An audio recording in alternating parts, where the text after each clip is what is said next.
In this video, I'll show you how to get voice chat on Roblox. So the first thing you need to do is either go and open up the Roblox app or just head to the Roblox website, either on your computer or your mobile device. This guide works on both.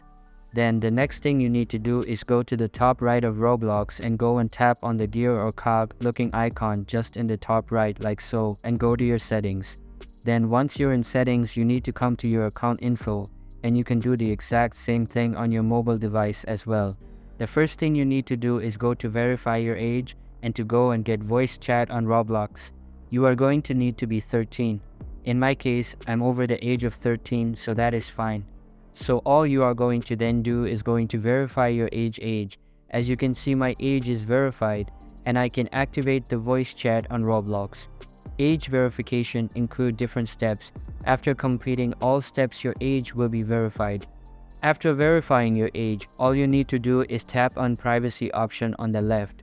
And here you can see microphone and camera input. Just turn on this option. As you can see, it says, this setting allows you to chat with your voice. Just tap on enable option here.